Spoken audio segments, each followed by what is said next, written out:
Well, everyone, this is absolutely wonderful. We've caught up with Xidulu, and she did start to do a little bit of stalking now. I don't know what she spotted, whether it was a duiker or something in the thickets there. She started stalking, but she's gone a little bit relaxed now, so I think she may have given up there. A bit of grooming going on. What a beautiful cat she is, eh? Absolutely stunning. So, well, we're going to try and keep up with her. We're going to have to do a little bit of bundu bashing here. We don't want to lose her. So I might have to go back and just quickly try and catch up with her. So we're going to have to keep all our skills here because we can't get too far behind. Luckily, she's got her tail up a little bit, so we can see that white tip on the end. That gives us a little bit of a flag, something to follow. But we also want to give her enough space that we don't disturb her. There she is. Just see that little white flag every now and then. I think she's turned this way. There she is. So she is in a bit of a hunting mode.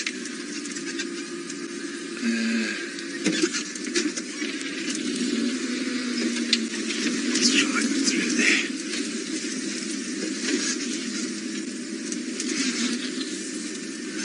And then, Dini, you're wandering around their character and if it sort of affects their hunting. Well, it definitely does because, you know, they're going to take on different kinds of prey according to their character. And, you know, they'll be a little bit more bold if they're a stronger character. If they're a less strong character, they maybe go for things a little bit smaller or take less chances. There she's back on the road now, so we'll be able to see her nice and clearly now. I don't know anything about this Xidulu, but she's in prime condition, so I'm just going to get you onto the flat and then we'll switch off. There we go. That's a lovely sight, that. Wonderful, wonderful. Okay. And we're the only vehicle with her for the moment, so we can just follow her as we please. Beautiful cat this is. And a hungry hunting cat. Don't know how long she's been hunting for, but she's definitely hungry, so this makes for an interesting afternoon drive then, hey? We're going to stick with her as long as we can, as long as she stays in the property, and as long as we can keep up with her. Always lovely to look at the way that they walk as well. Bit of marking.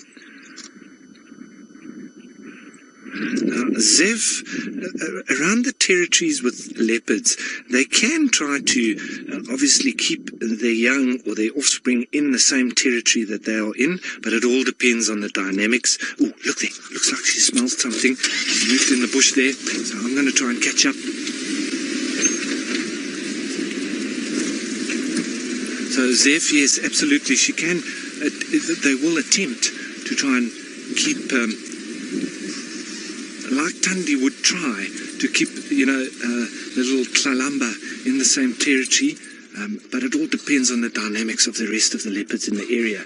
So, yeah, I'll just stay here just for a second. We just keep following. I have to move and stop so that we can get a good picture. I can't always just keep driving, otherwise Ferg's going to really want to punch me at the end of it because he doesn't get to get that square picture. So I'm going to go forward. Sorry everyone, I'm going to try and keep up with her. Let's hope that she... Oh, sorry, Ferg. Let's hope that she starts to get on the hunt. But while we catch up with her, let's head you back to Taylor with some very interesting little arthropods.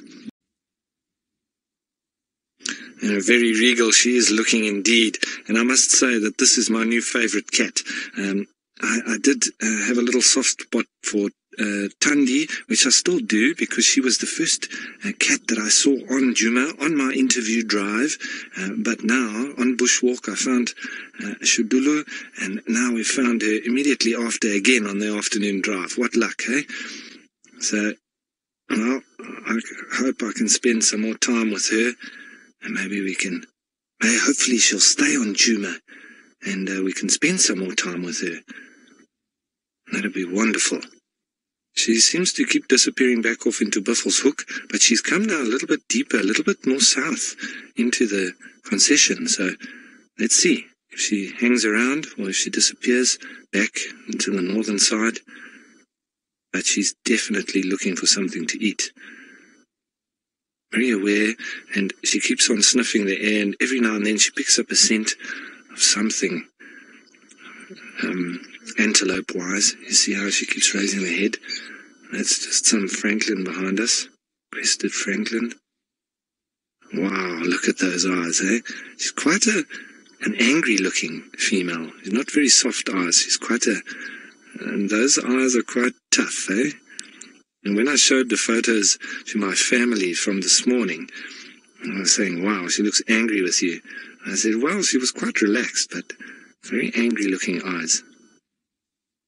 But I like those kind of eyes. It just shows she means business. And that's how a leopard should look, I think. Everything about them should just mean business. They're just pure power, killing machines. But they have a soft side to them as well, as you would have seen with Thandi and Little Cub. But in this frame of mind, she is now looking for food.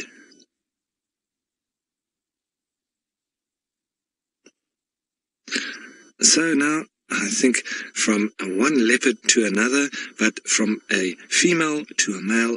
Look at that. Wow. Let's head you off to James and Hosana, who's doing something similar. Thanks, James. Up on a Xidulu she is, and she's just spotted and heard some impala rutting just over on the other side of this little drainage line. So, and the wind is perfectly in her favour, and it's wonderful how we can go between James and Hosana and us with Xidulu as the visuals come and go. So let's just hope she is really in a hunting frame of mind. And let's see. And those impala rutting on the other side there, or a male trying to keep the females within his little group. Just over the other side there, as Ferg pans, we're looking just over the other side over there. That's where those impala are running around being a bit silly. And when they're doing that, you know, they're sort of up and down through there. And she heard them and she sat up immediately. And so if they come back down, that was where they were, in that open patch just there that Ferg's come past. So where's she gone? She's just gone down. Oh, there's the tip of her tail. Sure, I've got a surprise. I was looking out the other side. They're so quick, eh? So I don't know if she lay down or if she's just crouched down and maybe getting ready for a little hunt. But at least she's leaving us a little sign there, a little flag, the top of the Xidulu. Wonderful. Thanks, Xidulu.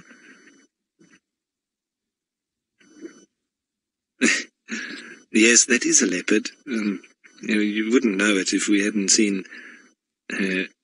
before. A bit of grass, a bit of Xidulu on a Xidulu, and a white fluffy tail. And that's now not the best visuals that we've got, so I might actually start up and try and see if we can get a better angle on that, folks, because for all we know, she could disappear. So here we go. Bit of bundu bashing once more, as we say in South Africa. Let's get around. Maybe we can get a bit of a front. Okay, everyone.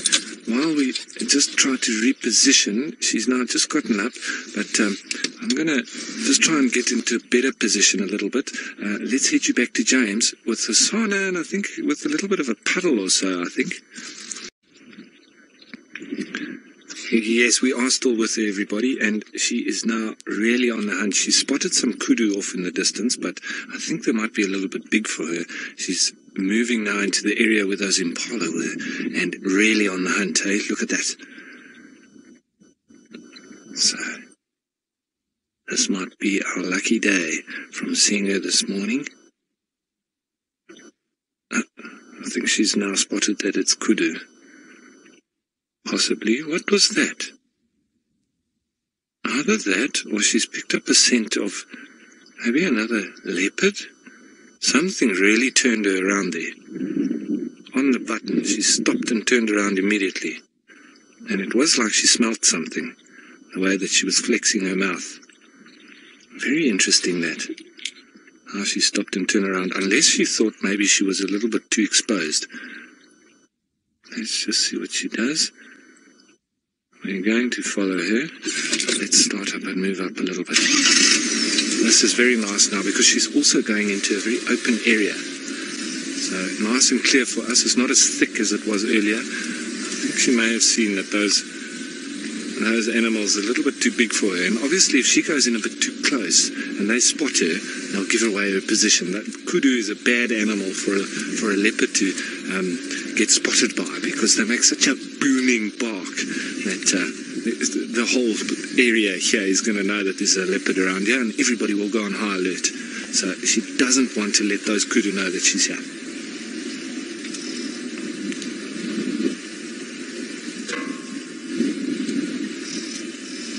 Serious stealth going on, and a leopard moving through the bush like this, very difficult to see.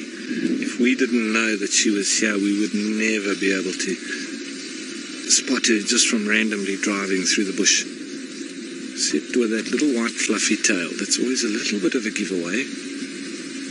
It's normally how I've spotted leopard in the bush, just by seeing that white movement on the tail.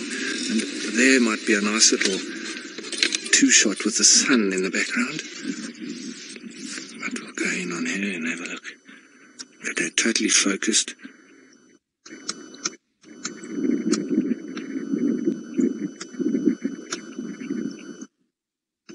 Still on the move, still trying to identify a target. It's moving into the breeze. Everything is lining up for her. She just needs to get the right target. Which those kudu are not. They're way too big for her. But they're also potentially going to give away that she's here. So that's why she's staying low as well. Maybe also why she moved off pretty much straight downwind of them now. So there's no way that they could pick up her scent.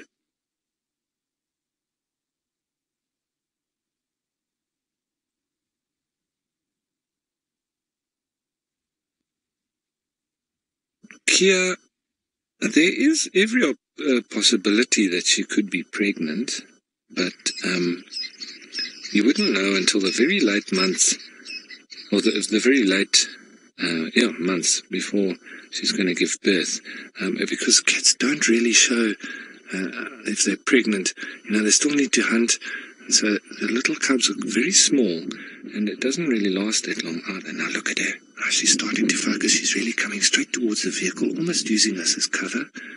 So we're just going to go a little bit quiet now. We don't want to disturb her. She's also listening out. So I'm not quite sure if she's pregnant, but there is every possibility that she could be. It'd be very interesting to know if she was pregnant, who would be the father. And if she's in this area, and she would be presentable for mating, who would actually cover her? That would be very interesting to see.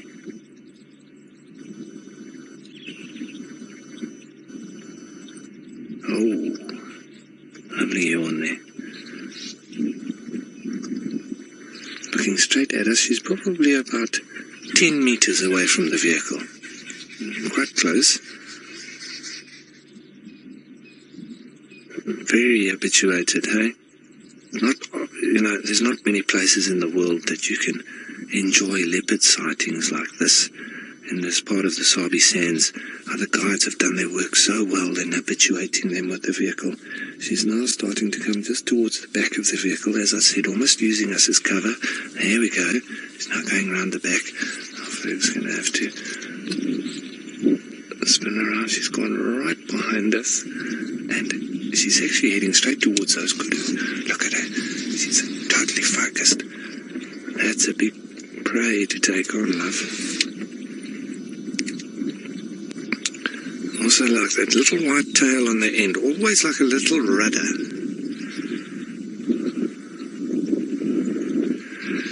Minamu, the leopard is one of the most efficient killers of an animal because they want to kill it very quickly. So it's mostly to do with the teeth and getting in under the throat and throttling it, but they will use the claws to grab onto the animal and immediately go for the throat.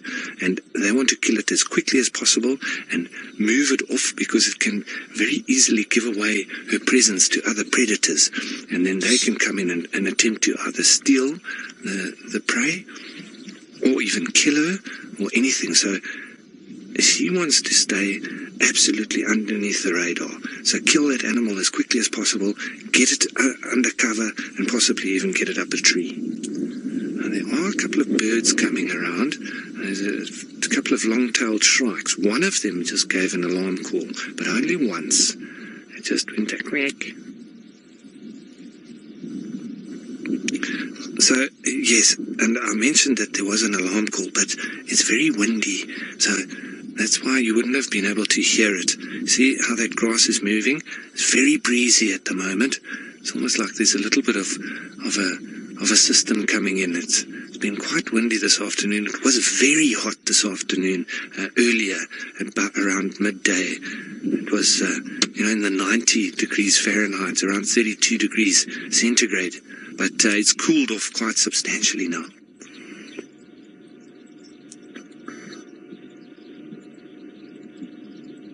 First Lady, they definitely do prefer thick bush. Now look, there's the target that I think she's spotted, but there's too many animals around there.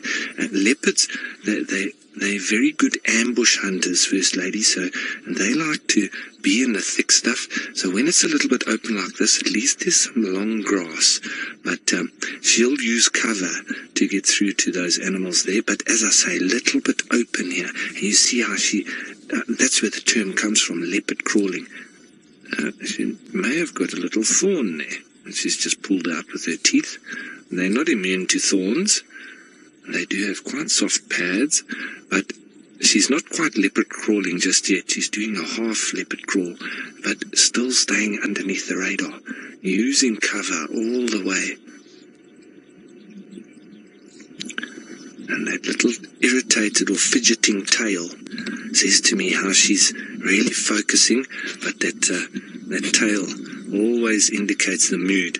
When you're on foot, it's the same with lions. You watch the tail of cats, and it indicates their mood. So even your house cat at home, you can watch its tail. When it flicks from side to side, it's an irritated cat, and when it flicks up and down, it's ready to pounce. Now, I think we're going to reposition soon and see if we can get a little bit ahead of her and watch her coming in, and from one cat to another, but this one has got a pillow on it. Over to Taylor. Yes, the action is actually just making my heart palpitate at the moment, but she's gone down and she's just biding her time. The wind's still perfectly in her favour, but I'm not sure she's that confident that she's going to make this happen. And it looks like she's now relaxing in that position. And I think Ferg's just telling me there's some impala running in the background there. So I wonder if squirrels or a swirling wind or something has given her position away, and she's blown it. Something's happened that has really made her now just give up. Because you see her in her position, in her body language now, it's all relaxed. And, oh, there we go, there's the impala off in the distance there. They haven't disappeared off completely, but they're very alert. Look at that. He knows there's something up. So something has given away probably her scent. But I don't know if he knows exactly that there's a leopard over here. She's now completely behind the cover. You won't be able to see her. It must have been a scent. Maybe a little bit of a swirling wind. Something has indicated to him. And now the kudu are running off as well. So something really told them that something's up. And, well, that's the reason why they've made it to that age, by being very alert and knowing exactly that kind of smell that a leopard gives off, or their kind of alarm calls. We did hear a couple of squirrels alarm calling. It sounded like alarm calling, and I wonder if that might have given her away. And, well, now we've got 2 flat leopards in Hosanna and Xidulu. Well, she's just now going to do some maintenance. Byron, to answer your question, leopards don't really sleep as much as lions, no. They can move around during the day, they move around at night. You see, she's still in a hunting mode. And lions, for me, are one of the laziest cats, sleeping up to 20 hours a day, 18 to 20 hours a day on average, so they can sleep sometimes the entire day, whereas leopard, a lot more active, I would say. But let's see with this. There's some Franklin now making a racket in the background as well. You see now her focus has changed direction too. She's now looking in the opposite direction, trying to see if maybe she can identify a target this side now. But it would be a little bit more difficult with her walking with the wind. It would give away a position much quicker. Yeah, well, exactly. I hope we're not the target, but I did seem to think she was looking under the vehicle. I hope she's not looking at Ferg. He does look like a tasty morsel, but yeah, I hope she leaves us alone. Well, she's relaxed now, so we can calm down, Ferg, no worries.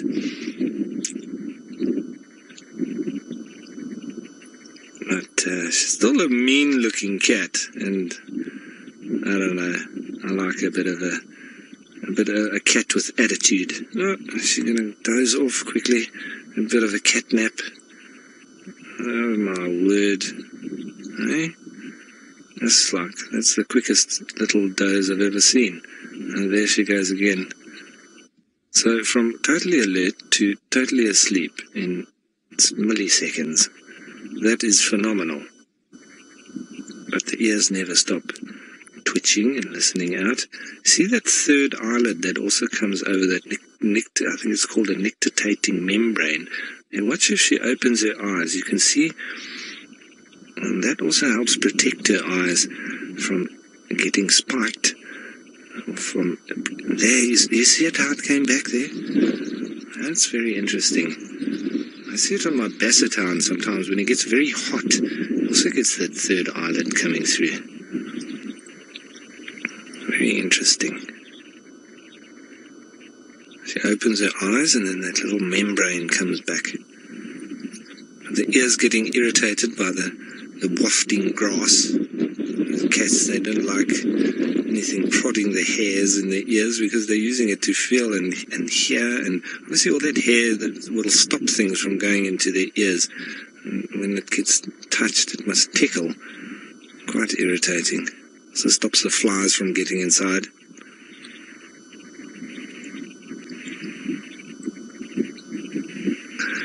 Fang, that's an interesting question. Is the hair dust repellent? Well, it does have. It is quite oily. They do sort of secrete a bit of an oil, and that does help to sort of trap the dust, and then it will sort of come off of the hair as well. And they also do a lot of grooming, but the hair does help to trap the nitty-gritties, and then eventually it falls off. But if she had to get wet, obviously there's a little bit of oil, so it doesn't really soak her through. It will come off and run off a little bit, and then it does have the same effect with dust and mud and so on. So even if she had to be covered in mud, there we go, she could be clean within a day. So not quite as clean. The hyenas aren't even close to as clean as leopard, and lion not as clean as leopard either. And I actually saw in the Masai Mara one of the very dominant females at the Northern Clan Den site. She had lay. It was a very hot day, and she lay in a big mud pool, and she literally had mud all over her body, and so much so that when she went back to the den, one of the little cubs was drinking suckling on her, and it looked like it was suckling right in the midst of all the mud, and it must have been quite distasteful. But and she stayed like that, full of mud. It was caked on her. All of her hair was like dreadlocks, and looked really not that comfortable for her because it was so caked.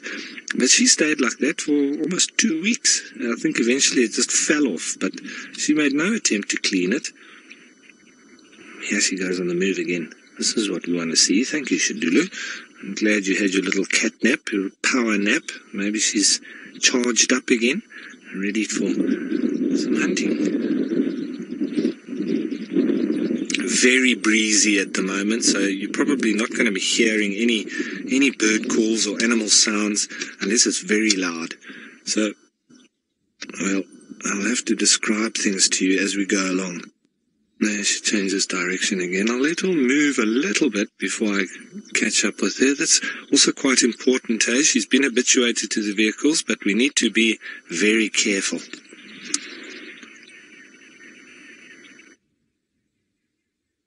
All right, I think I'm going to reposition, get a little bit alongside her, and see if we can get lucky with Xidulu. Right, let's do that, and while I do that, let's head you back.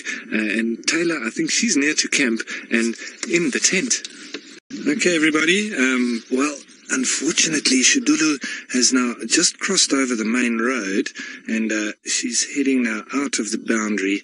Unfortunately, we're not allowed to follow her there, and she has just spotted some prey in the background there.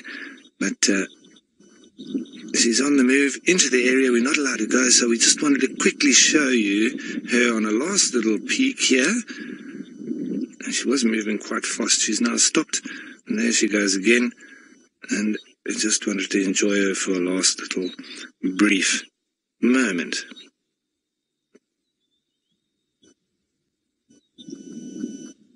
So we've had a wonderful day with her. We might get lucky that she comes back across the road, but I highly doubt it. We'll always try and just flank her and continue up the road and see if we can follow her, but she's deep in that thick grass there, and well, you know, leopards, they disappear even if they're sitting right next to the road. It's very difficult to see them.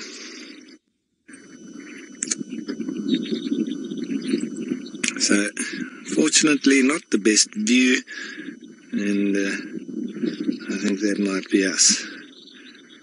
Goodbye, girl. I hope you get some food tonight.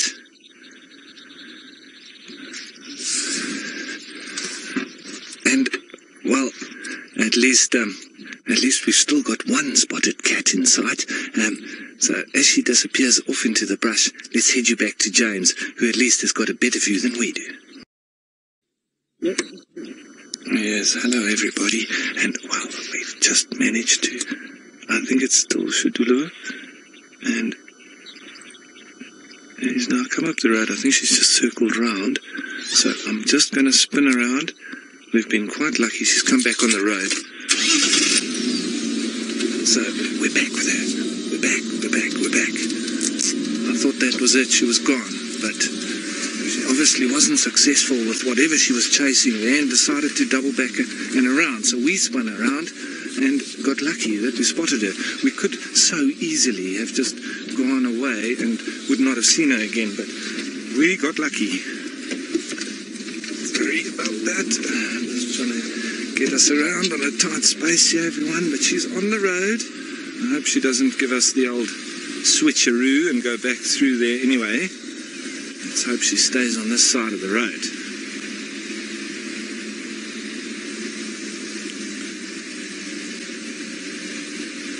She's doing quite a bit of marking. I think Ferg is now just switching over to the infrared and the night vision so that we'll be able to get good colour and be able to see her nicely.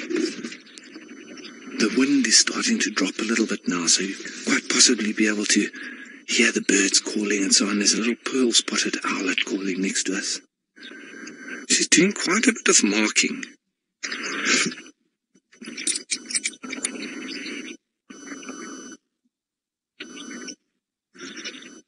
she goes, straight up the road. She's still very much in a hunting mode. She's sort of trying her luck wherever she can. What a wonderful picture that is. Leopard walking up on the open road. Just nice to be able to see her so clearly. There's another vehicle coming up behind us. I do want to get up a little bit closer.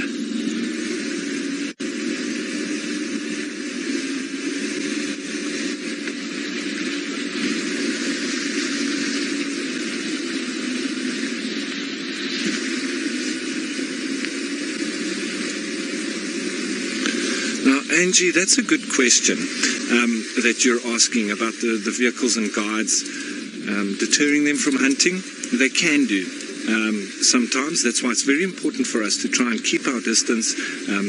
And with these habituated cats, they also just, with experienced guides, it's important. There's rules and regulations. There's ways that we need to follow them. And you see, we always keep our distance. And you also always look at her body language. She will tell us if we're too close. She look over her shoulder, or she gives just a half a little jog forward. That's you're really too close at that stage. So you never want to get into that position. But if you do, which can happen, you sometimes, don't know her boundaries and how close that she's comfortable with you being next to her, then you just fall back a bit and you give her a little bit of space. So we just watch her and we're just doing things like that. And obviously, if she starts to hunt, we just want to stay as much out of that whole situation as possible. We don't want to give her an advantage, and we don't want to give her position away to the impala. We actually just want to be totally free of interference. So we try our best not to in all situations, but every now and then there is mistakes made, but we just try and train all the guides as well as possible. And I think now she's walking up that road over there. That might be the real end of the sighting. I think once she turns that corner, I think that might be the last we see of her.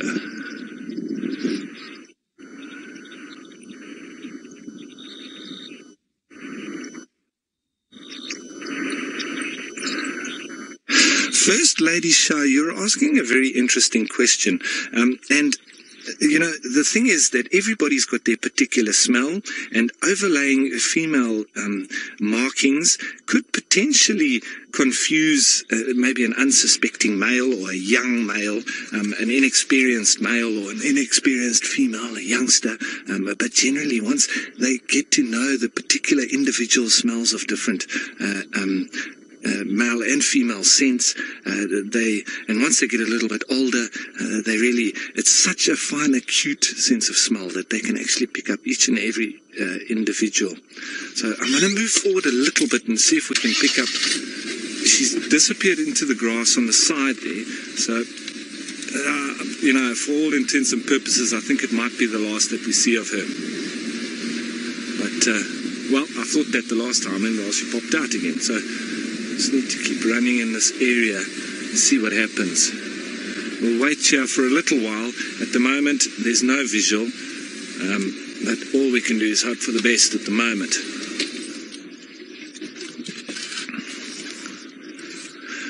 Romet, as far as I know with Xidulu, she sort of comes backwards and forwards from Buffels Hook into this little corner here on the northeastern side of Djuma, and it seems like she's a little bit nomadic. So I don't know if she has a real established territory yet. I must find out exactly her age. She does look like quite a young female, and I think she's probably around the age of 3 or 4. But I could be wrong, and I'll just double check that, because she's not one of our high-profile leopards because of her nomadic movement and in and out. It would be nice. There I'm hearing some impala alarm calling off in the distance there. So she's obviously making her way deeper into this block which forms part of our boundary. So, yeah, that's her disappearing off into there. So she's got a boundary that that is obviously doesn't fall part of our boundary. So she's moving between these two properties. There's no fence in between, so that's why she's doing it. Right. We're going to get our spotlight out, but it sounds like James already has. Let's go over to him.